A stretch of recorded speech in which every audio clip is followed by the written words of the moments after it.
नमस्कार, आप देख रहे हैं न्यूज 21 और मैं हूं आपके साथ खुशबू सिंह। स्वागत है आपका हमारो राजस्थान में। सरकारी स्कूलों से जुड़ी बड़ी खबर है। राइजिंग राजस्थान के तहत बुधवार को जयपुर के सीतापुरा स्थित होटल में आयोजित एजुकेशन प्री समिट में मुख्यमंत्री भजनलाल शर्मा ने सरकारी स्कूलों की दशा सुधारने के लिए बड़े फैसले लिए हैं। इस दौरान राजस्थान की शिक्षा, उच्च शिक्षा, खेल और कौशल एवं उद्यमिता विभाग में करीब 28,000 करोड़ रुपए के 507 MOU हुए। शिक्षा मंत्री मदन दिलावर ने बताया कि अब सरकारी स्कूलों के स्टूडेंट्स को फ्री यूनिफॉर्म के साथ ही स्वेटर, जूते और मोजे भी दिए जाएंगे। वहीं सीएम भजनलाल ने प्रदेश में छात्राओं के लिए सैनिक एकेडमी खोलने का भी निर्णय लिया है। वहीं सरकारी स्कूलों में solar system, ICT lab, smart classroom भी बनाए जाएंगे। जयपुर से सुरेंद्र सोनी की रिपोर्ट। अंतर्राष्ट्रीय हिंदू परिषद व राष्ट्रीय बजरंग दल के तत्वाधान में बाली के करनवा ग्राम में पंचमुखी हनुमान जी मंदिर परिसर में हनुमान चालीसा कार्यक्रम आयोजित किया गया। जिला महामंत्री हितेश माली ने बताया कि इस दौरान संगठनात्मक चर्चा हुई, जिसमें राजस्थान क्षेत्रीय अध्यक्ष भंवर लाल चौधरी की उपस्थिति रही। राजस्थान क्षेत्रीय अध्यक्ष ने कहा कि हर मंगलवार सभी को हनुमान चालीसा का पाठ करना चाहिए। साथ ही बताया कि आगामी जनवरी महीने में प्रयागराज में कुंभ मेले का आयोजन होने जा रहा है, जिससे अंतर्राष्ट्रीय हिंदू परिषद की तरफ से डॉक्टर प्रवीण भाई तोगड़िया के नेतृत्व में विशाल भंडारा लगाया जाएगा। बाली से सोहन पालीवाल की रिपोर्ट। मांडलगढ़ में सिंगोली चारभुजा गांव के पास स्थित देवलिया बांध के नहर ओवरफ्लो हो जाने से गांव की बस्ती और स्कूल के भवन में लबालब पानी भर गया, जिससे गांव के लोगों में अफरा तफरी मच गई। फांदू की झोपड़ियों के ग्रामीणों ने आरोप लगाया कि सिंचाई विभाग ने नहर में पानी छोड़ने से पहले नहरों की मुकम्मल सफाई नहीं कराई, जिससे नहर में कूड़े कचरे का अवरोधक आ गया और नहर का पानी ओवरफ्लो होकर गाँव की बस्ती और खेतों में खड़ी मूंगफलियों की फसलों में पानी भर गया। जलभराव के कारण किसानों की फसल पानी में डूब गई, जिससे काफी नुकसान हुआ है। अचानक जलभराव की स्थिति को लेकर सिंचाई विभाग के अधिकारियों ने ग्रामीणों को शिकायत की, लेकिन प्रशासन का कोई अधिकारी मौके पर हालात का जायजा लेने नहीं पहुंचा, जिससे ग्रामीणों में काफी आक्रोश बना हुआ है। मांडलगढ़ से पीरू मंसीरी की रिपोर्ट। डेरा सच्चा सौदा के गुरु संत डॉक्टर गुरमीत राम रहीम सिंह के हुक्म अनुसार तारानगर के निकटवर्ती गांव ढाणी कुम्हारन में शंकर लाल ईसा के निवास स्थान पर गुरुवार को डेरा सच्चा सौदा के संस्थापक बेपरवाह शाह सतनाम महाराज की पवित्र अवतार माह की राजपुरा ब्लॉक की विशेष नाम चर्चा का आयोजन किया गया। सर्वप्रथम उपस्थित साध संगत ने धन धन सतगुरु तेरा ही आश्रय के पवित्र नारे के साथ विनती अरदास बोलकर नाम चर्चा कार्यक्रम का शुभारंभ किया। तत्पश्चात कविराज भाइयों ने एक से बढ़कर एक शानदार भजनों की प्रस्तुति पेश की। तारानगर चूरू से बुधराम वर्मा की रिपोर्ट। खबर हनुमानगढ़ के भादरा से है, जहां करणपुरा गांव से वन विभाग की टीम नीलगाय के शिकारी को गिरफ्तार किया गया है। मुखबिर की सूचना पर गांव करणपुरा में नीलगाय का शिकार करने के लिए सूचना मिलने पर क्षेत्रीय वन अधिकारी कमलेश कुमार मय स्टाफ मौका स्थल पर पहुंचे वे जांच करते हुए भादरा करणपुरा रोड स्थित शराब ठेके पर पहुंचे, जहां पर 2 व्यक्ति शराब और मांस का सेवन कर रहे थे। वन विभाग टीम द्वारा धरपकड़ के दौरान एक व्यक्ति वहां से फरार हो गया। दूसरे व्यक्ति को मौके पर मांस के साथ गिरफ्तार कर पूछताछ के दौरान उसने एक नीलगाय और तीतर का शिकार करना स्वीकार किया। साथ ही जो मांस उसके द्वारा खाया जा रहा था वो तीतर जीव का निकला। मौके पर एक टोपीदार बंदूक भी बरामद की गई। वन जीव संरक्षण अधिनियम के तहत मामला दर्ज कर लिया गया है। कोर्ट ने मुजरिम को 15 दिवस के लिए न्यायिक हिरासत में ले लिया है। हनुमानगढ़ से विनोद चौधरी की रिपोर्ट। बिशनगढ़ से जालोर व सिवाना की तरफ 4 लेन प्रोजेक्ट के तहत सीसी रोड का काम शुरू हुआ है, तो लोगों को रोड पर चलना भी मुश्किल हो गया है। लेकिन PWD के अधिकारियों की लचर मॉनिटरिंग का खामियाजा पिछले कई दिनों से आने जाने वाले लोग भुगत रहे हैं और कंक्रीट डालकर काम की तिरछी कर दी गई है, जिसके कारण वाहनों की आवाजाही के दौरान यहां धूल का गुब्बार इस कदर उठता है कि सामने से आने वाले वाहन तक नजर नहीं आते हैं। नियमानुसार इस तरह की स्थिति में एजेंसी की ओर से दिन में 4 से 5 बार पानी का छिड़काव अनिवार्य है, लेकिन विभाग की ओर से इस पर कोई ध्यान नहीं दिया जा रहा है। बता दें, ये जालोर से सिवाना बाड़मेर को जोड़ने वाला मुख्य मार्ग है। इसी मार्ग पर पुलिस थाना और रेलवे स्टेशन भी है, लेकिन इसके बाद भी PWD की लापरवाही समझ से परे है। जालोर से ब्यूरो रिपोर्ट। भाजपा के पूर्व प्रदेश अध्यक्ष सतीश पूनिया आज अलवर दौरे पर पहुंचे। उन्होंने अलवर आते ही 7 सीटों पर हो रहे उपचुनाव को लेकर अपनी प्रक्रिया में उन्होंने कहा कि विधानसभा चुनाव के बाद हमने उपचुनाव की तैयारी कर ली है और मेरा मानना यह है कि बीजेपी अधिकांश सीटों पर अपनी जीत दर्ज करेगी। उन्होंने कांग्रेस पर निशाना साधते हुए कहा कि कांग्रेस को किसी भी सवाल पर कहने का हक नहीं है, क्योंकि उन्होंने 5 साल जो सियासत की है वो सब लोग जानते हैं। उन्होंने राजस्थान के युवाओं के ऊपर कहा कि राजस्थान के युवा कांग्रेस राज में इतना परेशान थे, उन्होंने प्रदेश में बढ़ रही कानून व्यवस्थाओं के ऊपर कहा कि कांग्रेस को अपने गिरबान में झांक कर देख लेना चाहिए। वहीं जब वन मंत्री संजय शर्मा के वायरल ऑडियो पर पूनिया से बात की गई तो उनका कहना है कि मुझे इस मामले में जानकारी नहीं है। उन्होंने बात को घुमाकर कहा कि मोदी सरकार पानी के मुद्दों को लेकर पूरी तरह से तैयारी कर रही है और जल्दी राजस्थान की जनता को पानी मिलेगा। अलवर से ब्यूरो चीफ प्रदीप गोयल की रिपोर्ट। देखिए, कांग्रेस इस देश में जो राजनीति करने का उनका तरीका था वो था वोट बैंक की राजनीति। धर्म की, संप्रदाय की, पंथ की और जाति की राजनीति कांग्रेस ने करी।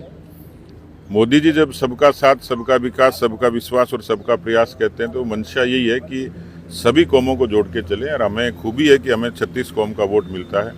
आज यदि उज्ज्वला मिलती है तो सबको मिलती है, आयुष्मान का लाभ मिलता है सबको मिलता है, आवास सबको मिलता है। और इसलिए ये तो कांग्रेस का प्रोपेगेंडा है। ये जो नारा जहाँ से निकला, जहाँ से इसकी चर्चा हुई, मुझे लगता है कि कांग्रेस वोट बैंक की पॉलिटिक्स करती है और हम लोग सबको इकट्ठा करने की राजनीति करते हैं कि इस देश में, इस प्रदेश में सब लोग साथ रहें, एकजुट होकर विचार के नाते, व्यवहार के नाते देश के लिए काम करें। तो स्वाभाविक तौर पर इस पर किसी तरीके के सियासी बयान की आवश्यकता नहीं। नोहर तहसील के गांव टोपरिया के स्थानीय विद्यालय थार एकेडमी द्वारा बच्चों को शैक्षणिक भ्रमण पर ले जाया गया। शैक्षणिक भ्रमण में बच्चों को तरन साहिब गुरुद्वारा व अमृतसर साहिब गुरुद्वारा का भ्रमण करवाया गया। भ्रमण में बच्चों ने सिखों के गुरुओं के बारे में विस्तार जानकारी प्राप्त की। अमृतसर में जलियांवाला बाग हत्याकांड स्मारक का भ्रमण करवाया गया। इसके बाद बच्चों को पुष्पा गुजराल साइंस सिटी जालंधर का भी भ्रमण करवाया गया। इसमें बच्चों को विज्ञान के बारे में संपूर्ण जानकारी मॉडल के द्वारा दी गई तथा 3D लेजर शो का प्रदर्शन दिखाया गया। वे डायनासोर के विभिन्न प्रजातियों के मॉडल दिखाए गए और अंत में भूकंप कैसे आते हैं इसके बारे में भी बच्चों को संपूर्ण जानकारी प्रदान की गई। नोहर से सेठी गोदारा की रिपोर्ट। गोडवाड़ की ऐतिहासिक नगरी घाणेराव में एक शाम श्री शनिदेव के नाम के तहत विशाल भजन संध्या व प्रवचन कार्यक्रम का आयोजन शनि सेवा समिति के तत्वाधान में किया गया। कार्यक्रम में महामंडलेश्वर परमहंस दाती महाराज मदन राजस्थानी द्वारा प्रवचन देते हुए कहा गया कि मानव सेवा व मूक पशुओं की सेवा ही सबसे बड़ी सेवा है। उन्होंने कहा कि माँ बाप की सेवा, अपने परिवार की सेवा करना ही सच्चा सनातन धर्म है। वहीं भजन कलाकार हेमराज गोयल द्वारा एक से बढ़कर एक भजनों की प्रस्तुति पेश की गई। इस दौरान बाली विधायक के प्रतिनिधि विक्रम सिंह राणावत, उप प्रधान मानवेंद्र सिंह पदमपुरा सहित लोग मौजूद रहे।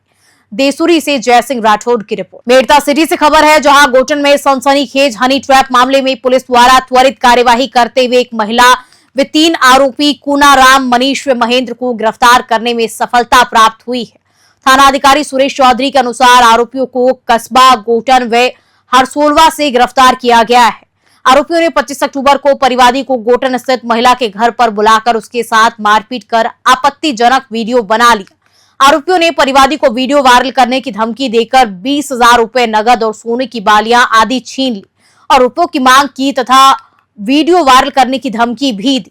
इस पर परिवादी ने 27 अक्टूबर को गोटन थाने आकर रिपोर्ट पेश की थी। मेड़ता सिटी से सुशील दिवाकर की रिपोर्ट। सवाईमाधोपुर से बड़ी खबर है, जहां नाबालिग पीड़िता का अपहरण कर दुष्कर्म करने के आरोपी राजेंद्र पुत्र मीठालाल मीणा निवासी गंडावर पुलिस थाना खंडार को न्यायालय पॉक्सो ने लंबे अरसे बाद दोषी मानकर 20 वर्ष के कठोर कारावास व 23,000 रुपए के जुर्माने से दंडित किया। घटना 19 जून 2018 की है, जब से ही आरोपी घटना के बाद से न्यायिक हिरासत में चल रहा था, जिसे आज पॉक्सो न्यायालय में पीड़िता व राज्य सरकार की ओर से विशिष्ट लोक अभियोजक अनिल कुमार जैन ने पैरवी कर सजा दिलाई। इस मामले में विशेष न्यायाधीश पॉक्सो मीनाक्षी जैन ने आरोपी को सजा सुनाकर दुष्कर्म की पीड़िता को न्याय दिलाया। सवाईमाधोपुर से राकेश अग्रवाल की रिपोर्ट। में आरोपी को सजा मिली है। ये 19 से 18 की घटना है। पीड़िता को अपहरण कर दुष्कर्म करने का आरोपी है। पुलिस थाना खंडार का मामला है। इसमें आरोपी जो राजेंद्र पुत्र मीठालाल निवासी गंडावर पुलिस थाना खंडार है, आज इसको न्यायालय ने दोषी मानकर 20 वर्ष के कठोर कारावास व 23,000 रुपए के अर्थदंड से दंडित किया है। नीमकाथाना में रेलवे लाइन क्रॉस कर रहे शव यात्रा ले जाने का वीडियो वायरल हो गया है।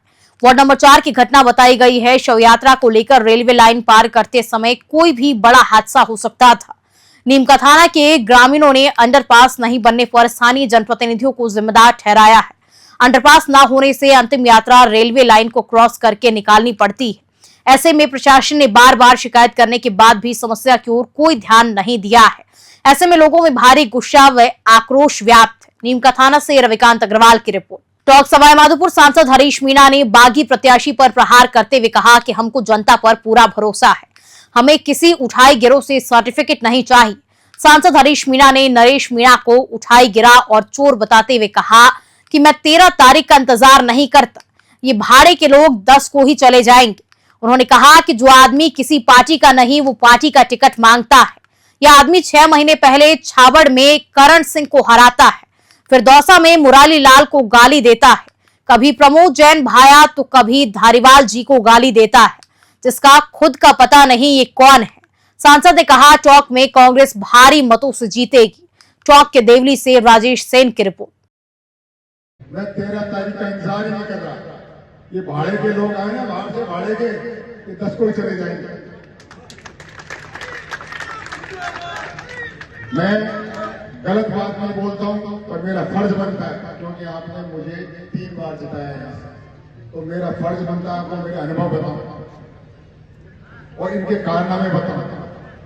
जो आदमी किसी पार्टी का नहीं, पार्टी का टिकट मांगता है, 6 महीने पहले करण सिंह जी को छपड़ा में हराया था, कभी मुरारी लाल जी को गाली देता है दौसा में, कभी प्रमोद जैन भाया को देता है, कभी धारीवाल जी को देता है कौन है इसका खुद का पता नहीं। मैं किसी की व्यक्तिगत चीजें नहीं कहना चाहता हूं, पर इज्जत से कौन डरता है? जो इज्जत वाला होता है, जिसके संस्कार होते हैं, जिसकी पृष्ठभूमि होती है, जिसकी शिक्षा होती है, जिसकी दीक्षा होती है। हमको सर्टिफिकेट उठाई गिरोह से नहीं चाहिए, चोरों से उठाई गिरोह से ईमानदारी का सर्टिफिकेट नहीं चाहिए। कांग्रेस पार्टी हमें सर्टिफिकेट चाहिए जनता से, यहाँ के गरीब लोगों से, और मुझे पूरा भरोसा है आप सब लोग आदरणीय केसी मीणा जी को आशीर्वाद देंगे। टॉक के देवली में पूर्व चिकित्सा मंत्री डॉक्टर रघु शर्मा ने बड़ा बयान दिया है। देर रात देवली में कांग्रेस प्रत्याशी कसूर चंद मीणा के समर्थन में बोलते हुए उन्होंने कहा कि आप 23 तारीख का इंतजार कीजिए और 23 को छोड़िए, 13 तारीख को ही चुनाव है, उसके बाद देवली उनियारा में कांग्रेस का विधायक होगा। पूर्व चिकित्सा मंत्री डॉक्टर रघु शर्मा ने कहा कि 13 तारीख के बाद राजस्थान में कत्लेआम हो सकता है। उन्होंने कहा कि बीजेपी केवल सनातन का नाम लेकर भाई को भाई से लड़ाने का काम करती आ रही है। पूर्व मंत्री ने कहा कि ये साजिश की राजनीति में जब से शुरू हुई है, राजस्थान का विकास ही ठप हो गया है। उन्होंने बीजेपी को चुनौती देते हुए कहा कि बीजेपी मुझे ये बता दे कि पिछले 1 साल में इस सरकार ने राजस्थान में क्या विकास किया है। टॉक के देवली से राजेश सेन की रिपोर्ट। भारतीय जनता पार्टी के रूप में खून लगा कि आप सनातन का नाम लो, भाई से भाई को लड़ाओ, जाति बिरादरी का झगड़ा करो, कहीं से वोट काटने की रणनीति के तहत लोग पकड़ के लाओ। ये साजिश की राजनीति जब से शुरू हुई है, राजस्थान का विकास ठप हो गया। 1 साल में मेरी चुनौती है बीजेपी को, बीजेपी ये वोट में आई है, चुनाव की हार जीत तो लोग तय करेंगे, लेकिन ये बता दें कि हमने राजस्थान का विकास का क्या कहा। मैं तो भगवान में पड़ोस रहूंगा आपके, बेशर्मी से बयान आ रहे हैं। बीजेपी के अध्यक्ष कह रहे हैं, मंत्री कह रहे हैं, गहलोत सरकार ने जिले बनाए, लोगों के दुख दर्द को कम करने के लिए कहीं 125 किलोमीटर दूर गांव में बैठा हुआ आदमी, जिला मुख्यालय 125 किलोमीटर, 130 किलोमीटर, जब से सरकार बनी है क्या कह रहे हैं, ये जिले तो हटाए नहीं। अरे कर्म भूतो, नए जिले बनाने की बात करते तो समझ में आती है, लेकिन जो लकीर विकास की खींच दी गई आप उसको मिटाने के लिए निकले हो। और 23 तारीख का इंतजार है, 23 का भी छोड़ो, आप 13 तारीख की बात कर लो। 13 को चुनाव है, 13 तारीख के बाद में ये राजस्थान में कत्लेआम करने वाले हैं। यहाँ लंबे लंबे भाषण देंगे, नेता लोग जा रहे हैं, उनको पूछ लो कि जहां हमने 400 बेड के अस्पताल बनाए, 100 डॉक्टर लगाए। राजस्थान में लोगों को तेज सर्दी के लिए अभी 12 से 15 नवंबर तक इंतजार करना पड़ सकता है, क्योंकि अगले सप्ताह उत्तर भारत में कोई बड़ा वेस्टर्न डिस्टर्बेंस आने की संभावना नहीं है। इस कारण अगले एक सप्ताह तक राजस्थान में दिन रात के तापमान में उतार चढ़ाव की स्थिति बनी रहेगी।